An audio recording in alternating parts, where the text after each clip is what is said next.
Welcome to Shatter. Help me reach 5,000 subscribers. Support the video with a like and leave your thoughts in the comments. She called it an experiment. Her co-workers called it taking control. I called it the beginning of the end. It started on a Monday morning, ordinary enough. She poured her coffee, grabbed her bag, and kissed me on the cheek like she always did. Except this time, her eyes didn't meet mine. There was something rehearsed about it, like she was following instructions from someone else's script. By noon, her texts stopped. No check-ins, no replies. At first, I didn't think much of it. People get busy. Meetings run long. But then the silence stretched into hours, then days. I'd send a message, nothing. I'd call, straight to voicemail. Even her location sharing on her iPhone had been turned off. By day 3, I knew something was off. That night, her coworker Lauren posted on Instagram a girls' night photo. There she was, laughing at a restaurant, glass of wine in hand, while I sat alone eating takeout from Chick-fil-A, scrolling through old messages just to remember what her voice looked like in text form. A week before, she'd mentioned her coworkers had been talking about power dynamics in relationships, about how women should reset the tone by going silent, pulling away to see if their partners chase. I'd laughed it off then, but now, as I watched her vanish behind silence, I realized they hadn't been joking. By day 5, I stopped trying to reach her. I went to work, came home, slept on my side of the bed. No anger, just quiet. The kind that sharpens your thoughts until every truth becomes undeniable. The kind that teaches you exactly how much someone values you when they think you'll wait forever. On day 7, I packed. Methodically. Shirts, shoes, files. I closed our joint account, left just enough for her rent and bills, and transferred the rest into my private one. I wasn't hiding, it was protection. The kind of move you make when you finally accept that peace isn't given, it's taken. Day 8. She came home. I knew the exact moment because the garage door hummed open like a final act curtain. I was gone by then. The house was spotless, but empty. Her closet half bare. My Ford F-150 gone from the driveway. The bank accounts rebalanced. When she unlocked her phone and saw my message, just 4 words, no punctuation, it all hit her at once. I learned from you. That was the first time in years she understood silence the way I'd lived it. Not as distance, but as freedom. When I closed that front door behind me, I didn't slam it. I didn't even look back. There was no anger left to carry, just the quiet satisfaction of someone who had finally stopped begging to be seen. I drove until the city lights blurred behind me, the Ford humming beneath my hands like it understood. Somewhere along the highway, I stopped at a small diner near a Walmart parking lot. The kind of place where nobody knows your story and nobody cares to ask. I ordered coffee and eggs, sat in the corner booth, and replayed the last week in my head. Every unanswered message, every call that went to voicemail. Every time I told myself she'd come around, that maybe it wasn't intentional. But deep down, I knew it had been a test. Her friends had told her silence would give her power. What they didn't realize was that silence only holds power until it meets someone who's no longer afraid of it. By the time I finished my meal, I'd made my decision. I wasn't coming back. Not this time. Not to prove a point, not to start a fight, but to end one that had been dragging on for years. I'd spent too long trying to prove loyalty to someone who measured love by control. That week had shown me what real peace sounded like, the absence of her noise. When she finally walked into that empty house, I imagined her footsteps echoing through every room. The untouched coffee mug still on the counter. The faint outline where my shoes used to sit by the door. I pictured her running to the closet, seeing the space where my clothes once were. Then the panic setting in, rushing to her phone, opening the banking app, realizing I'd ghosted the marriage as completely as she'd ghosted me. But I didn't do it to hurt her. I did it to stop being the one left waiting. To remind both of us that silence cuts both ways, and mine wasn't a cry for attention. It was an ending. That night, I checked into a small Airbnb near the edge of town. Simple, quiet, furnished with just the basics. I turned off my phone, sat by the window, and watched the lights fade in the distance. I didn't feel lonely. I felt clean, like I'd finally stepped out of a storm I'd been pretending was weather. And somewhere, miles away, I knew she was standing in that house, realizing that her game of silence had cost her everything she thought she controlled. The morning after I left, I woke up before sunrise. The Airbnb was small but spotless. White walls, a single bed, a coffee maker humming in the corner. It felt strange, the quiet. No phone buzzing on the nightstand. No sound of her footsteps in the hallway. No tension hanging in the air before the day even began. Just silence. Real silence. The kind that doesn't demand anything from you. I poured coffee into a chipped mug, sat by the window, and watched the sky turn from black to gray. For the first time in years, I didn't feel like I was walking on eggshells. I didn't have to measure my tone, watch my words, or anticipate which version of her would wake up that morning. Freedom, I realized, doesn't come with noise. It comes with stillness. Around 9 a.m., the calls started. Unknown numbers, one after another. I didn't need to answer to know who it was. I let the phone ring, let the panic build on the other side of that silence. Then came the messages, her mother, her sister, even one of her coworkers, Lauren, all asking the same thing. What had happened? Where was I? Why was I doing this? Funny, I thought. A week ago, she didn't care if I existed. Now she couldn't handle the idea that I didn't. By noon, I turned the phone off completely and went for a drive. No destination, just open road. The truck felt different now, lighter, like it carried no memories. I stopped at a small-town diner, ordered a burger and black coffee, and watched people move through their simple lives. Nobody there knew me, and that anonymity felt better than love had in a long time. Later that evening, I checked my email, one message from her. The subject line read, "You win." I opened it. It wasn't long. Just a paragraph about how she'd come home to an empty house, how she didn't think I'd actually go through with it. She wrote that it was supposed to be temporary, that her friends told her silence would reset the relationship. And then the line that hit me hardest. "I thought you'd chase me." That was when I knew it was over, not because I left, but because she finally understood I never needed to win. I just needed peace. I closed the laptop, leaned back in my chair, and realized something simple yet powerful. When you stop trying to prove your worth to the wrong person, you stop losing pieces of yourself to do it. That email stayed in my inbox, unread again after that first glance. I didn't respond. I wasn't interested in winning an argument or proving who hurt who more. The moment she admitted that she thought I'd chase her, everything fell into place. That was the root of it all. The need for control, the thrill of being pursued, the safety of knowing I'd always come back. It wasn't love anymore. It was a pattern. That evening, I went for a drive just to clear my head. The sky was painted in that late summer haze, the kind that turns everything gold for a few minutes before it fades.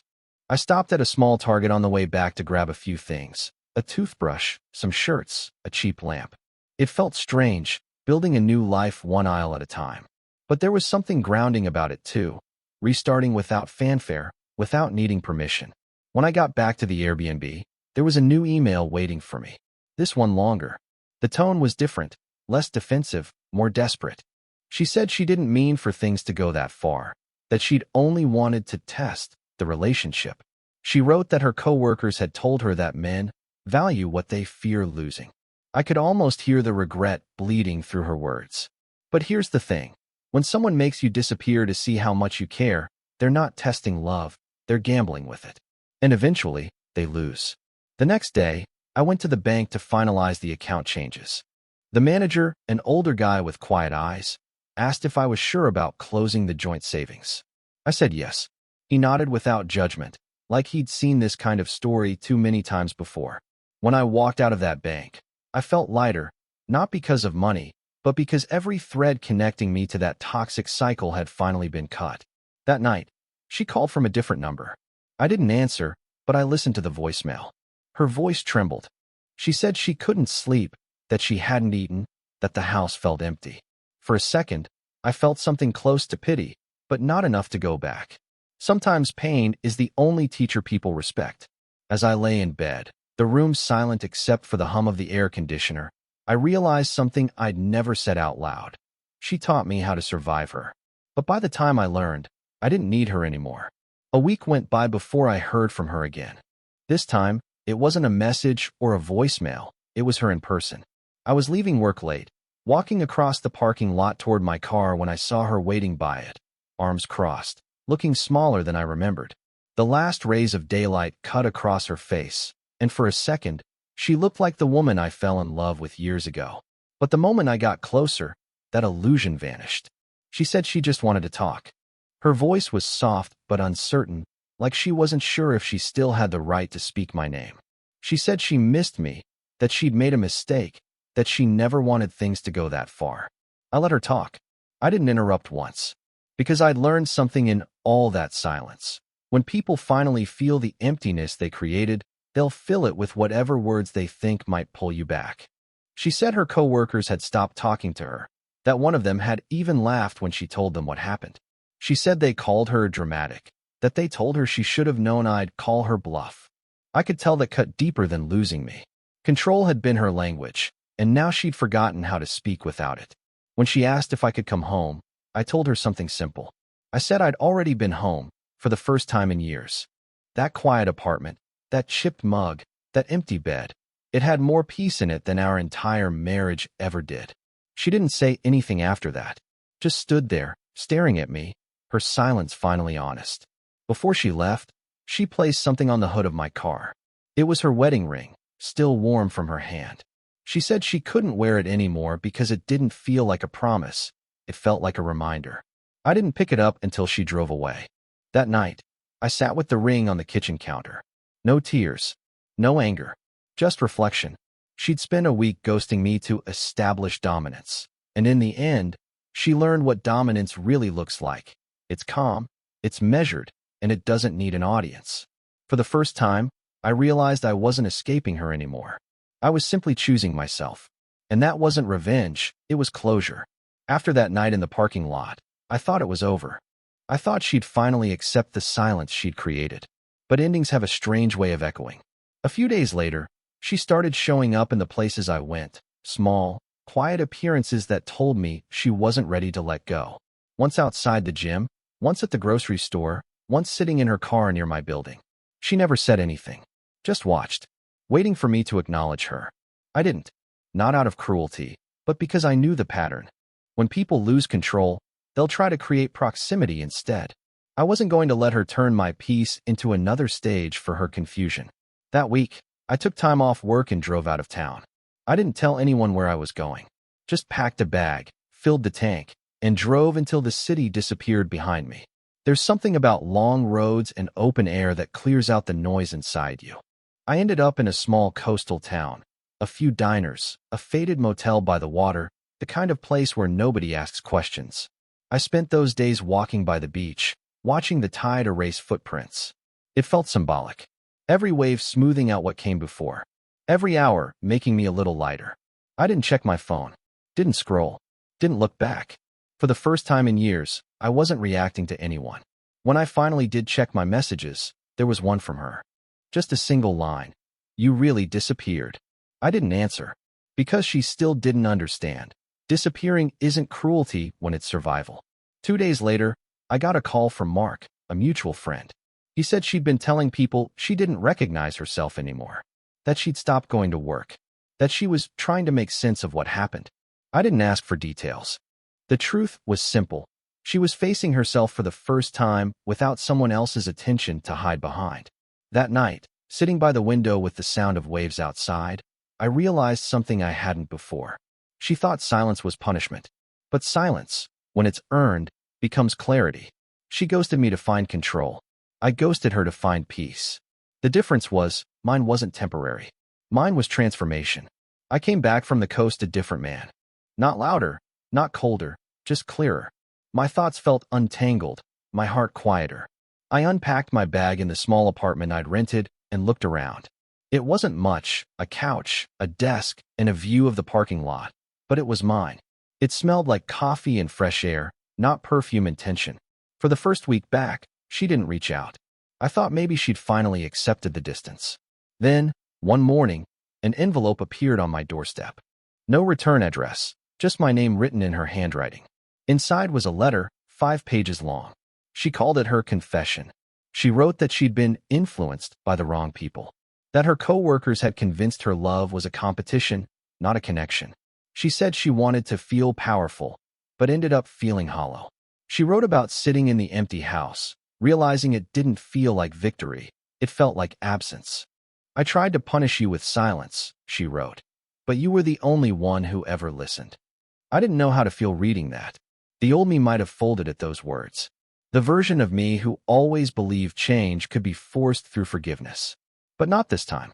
Some lessons can't be undone by apology. A few days later, she sent another letter. Shorter this time. No excuses, no justifications, just a request. Can we talk? I didn't respond.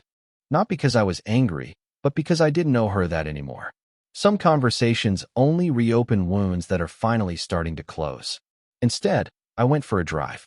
Stopped by a small diner, the same kind of place I used to eat when I first left. I watched couples talking across tables, some laughing, some distracted, some already halfway gone without realizing it yet. That's when I understood something simple but heavy. She hadn't just ghosted me that week. She'd been ghosting me for months before that. Every time she dismissed my words, every time she chose to listen to everyone but me. The experiment was just the final stage of a habit that had been killing us slowly. I finished my coffee, left cash on the table, and walked out into the fading afternoon light. I didn't need to chase closure anymore. I'd already found it in the silence she thought would break me. It hadn't. It built me. 2 months passed. The letters stopped coming. The calls too. At first, the quiet felt strange, almost staged, like she was waiting for the right moment to reappear. But then the days began to stretch, uninterrupted, uneventful, peaceful. I started to believe maybe she'd finally let go. Maybe she was learning the same lesson I had. That silence, once you accept it, becomes a kind of truth. Then one Sunday morning, I saw her again. I was at Target, standing in line with a basket of groceries. She walked in wearing a loose gray sweater, hair tied up, holding a Starbucks cup in one hand and her phone in the other. She looked softer, smaller, but not broken. Just quieter, like the noise had finally drained out of her life. She noticed me before I noticed her. Our eyes met, and for a moment, everything froze. No anger, no resentment, just the weight of what used to be. She walked over slowly, asked how I'd been. I told her I was fine. She nodded, smiled a little, then said she'd been doing better too. She mentioned therapy, new routines, cutting ties with her old coworkers. She said she finally understood what respect looked like, and that it wasn't built by withholding affection. It was built by consistency. I listened. She didn't cry, didn't beg. She just spoke like someone who'd finally met herself after years of pretending to be someone else. I believed her, but believing her didn't mean returning to her. Growth doesn't always come with reunion. Sometimes it ends in acknowledgement. Before she left, she said she never realized how strong I was until I stopped trying to prove it. I didn't respond to that. Some truths don't need confirmation. That night, back at my apartment, I thought about the look on her face when she walked away. There wasn't pain anymore, only understanding. It hit me then. She had finally felt what I felt that first week she ghosted me. The difference was, my silence rebuilt me. Hers unraveled her. The experiment her coworkers convinced her to try had cost her the one thing she couldn't replace: trust. And yet, in losing that, she'd gained something she needed even more: accountability. I sat on the couch, the room dark except for the glow of the city outside. For the first time, I didn't think about what she'd done. I thought about what I'd learned. Control isn't silence. Control is calm. And I wasn't losing mine ever again. Autumn came fast that year. The air turned crisp, the leaves burned gold, and for the first time in a long while, I felt steady. I had rebuilt my life piece by piece: routine, solitude, clarity. Mornings at the gym, evenings cooking dinner while the news played in the background. There was peace in the ordinary. The kind of peace I used to think only existed in other people's lives. Then, one evening in late October, she called. I almost didn't answer, but something in me, curiosity, maybe closure, made me swipe the screen. Her voice was calm, steady, not the trembling version I remembered. She said she wasn't calling to ask for anything. She just wanted to say thank you. I asked what for. She said for walking away when I did. That she used to see it as betrayal, but now she understood it was mercy. She said she'd spent months reflecting on that week of silence, on what it revealed about who she'd become. She admitted that she'd treated love like a strategy, something to manipulate instead of nurture. I used to think I was teaching you a lesson, she said. Turns out, you were the one teaching me. Her words didn't sting anymore. They just landed quietly, like rain on an empty street. I told her I was glad she'd found some peace. She said she was still learning what that word meant. Then she laughed softly and said, "You were always better at silence than I was." When the call ended, I sat there for a while, staring at the phone. I didn't feel victory or regret, just finality. The kind that comes when you realize the chapter has truly ended, not with anger, but understanding. A week later, a small package arrived in the mail. No return address. Inside was a framed photo of us from years ago. The same picture she'd once posted online with the caption, "My forever." But this time, there was a note taped to the back. It read, "Not forever, just a lesson I needed." I placed the frame on the shelf, not as a reminder of her, but as a symbol of what I'd survived. Her silence once felt like punishment. Mine had become protection. And as I turned off the lights that night, I realized something I'd never understood before. Control isn't about who speaks last. It's about who learns to live peacefully when there's nothing left to say. Winter came quietly, the kind that doesn't announce itself, just slips in one cold morning and doesn't leave. Life had settled into rhythm. Work, gym, long drives on weekends. I'd stopped checking my phone for her name a long time ago. The silence that used to ache now felt natural, like the steady hum of background noise I'd forgotten I ever lived without. Then one night, near the end of December, I saw her again. Not planned. I was at a diner off the highway, one of those late-night spots where the smell of coffee hangs in the air and time feels slower. She walked in alone, coat buttoned, hair tucked behind her ears. For a moment, neither of us moved. Then she smiled. Not with guilt or regret, just recognition. Two people who had been through fire and finally stepped out the other side. She asked if she could sit. I nodded. We talked quietly, not about the past, but about now. She told me she'd moved to a new city, started working with a nonprofit, and finally understood what self-respect looked like. She said she was still learning how to love without control, how to listen without reacting. Her voice was steady, peaceful. When she asked about me, I told her the truth, that I was happy. Not the loud kind of happy, but the quiet kind that comes from knowing you survived yourself. She smiled at that, said she was proud of me. For a second, the air between us softened. No tension, no bitterness, just acceptance. When the waitress came by, she offered to pay. I let her. It wasn't about money, it was about balance. The first time she ever took control, it had been through silence. Now it was through peace. A full circle moment. As we walked out, she turned to me and said something I'll never forget. "You taught me that disappearing isn't power. Presence is." I didn't respond. There was nothing left to add. We stood in the parking lot for a moment, the cold wind moving around us, both of us knowing this was the real goodbye. No promises, no what-ifs, just closure.